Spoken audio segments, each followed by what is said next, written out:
chamber inflates. It could be nanoflume beating up molten rock into it. It could be, well, what else? What else would make a volcano erupt? Angering the gods. That does it every time. All right. So, do you want to be the chemist in chief? It's not dangerous, but it just will make you stinky. So, the chamber seems to be in good order. It could rupture, but it's plastic, so you won't die. Do you want to be chemist in chief? All right. Do it. I don't know. I would get 400 milliliters of vinegar in there, and then put. Here, help her pour. How about you pour, you hold, over the dirt, that way. So, the exact formula for what makes this erupt the greatest hasn't been ascertained. We just kind of wing it. The more the merrier. However,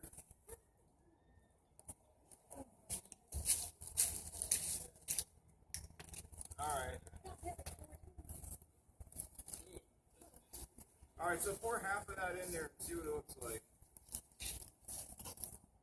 So what's going to go in there, we're going to have, this is your basic sodium bicarbonate and vinegar reaction. Alright, the acids, the vinegar, the bases, the baking soda. We're going to release a lot of carbon dioxide gas. Alright, get it all in there. That's fine, yeah. What else is going to go down? We're going to get some hand soap in there and some food coloring. The hand soap, the bubbling effect is really going to help sustain the eruption, especially after the gas pressure dies down. Oh, I don't know, maybe like 5 pumps is good.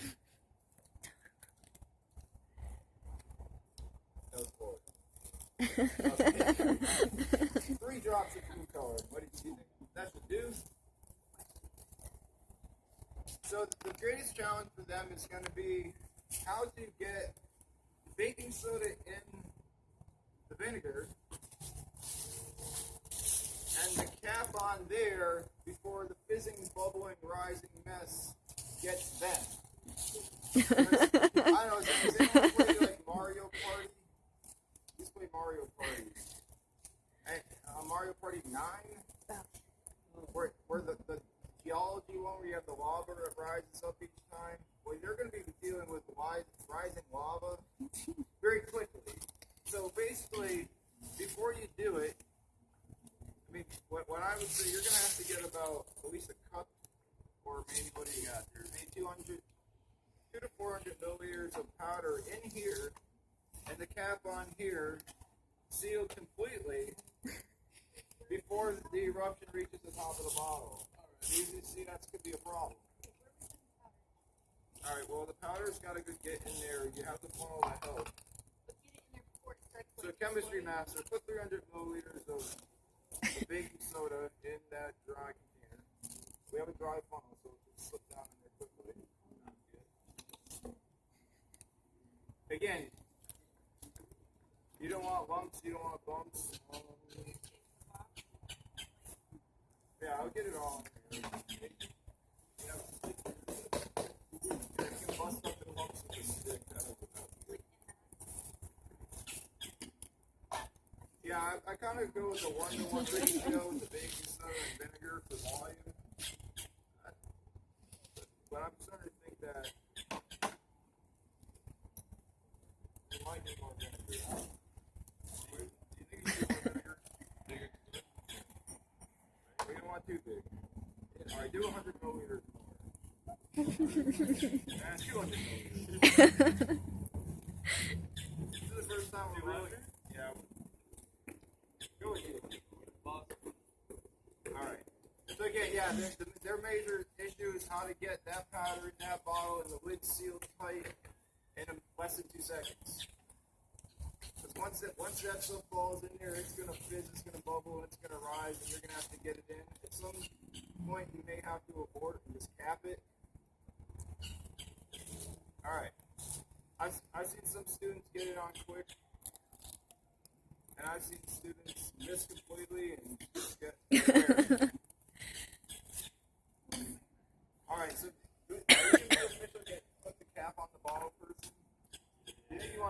it's that, I mean, he figures you're going to have it like this, and you're going to be getting it in there to funnel the powder. You got to get off as much as you can in there as quickly as possible. And this cap goes real quick. If you can get that quick before it gets to the top, yeah, you can shake it up a little bit. That's real fast. Alright, and if it all goes wrong, we can just rinse the bottle out and start over. Alright? So, see how fast you take it all the way out, see how fast you can get the cap out. Oh, you better go fast. And without cross-threading it either. That's crooked. I mean, it's got to be like a soda bottles that you can turn upside down. Yeah, this shit gonna get all over.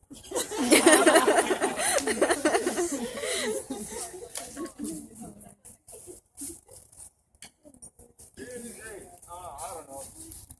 That's been on there forever. Everyone. The key is just getting the cap straight down. Can I leave this tube in here? If you can figure out a way to get the funnel in there with that tube, I've seen it done both ways. Where's the funnel at?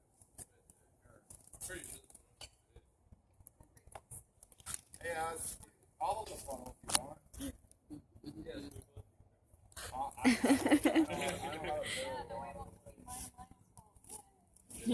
Alright, you're definitely going to have to want to hold the ball at one hand. That way you can stabilize it while you're doing this. Alright, are you ready to get it all in there? Yep. Yeah? Okay. Alright. Let's go.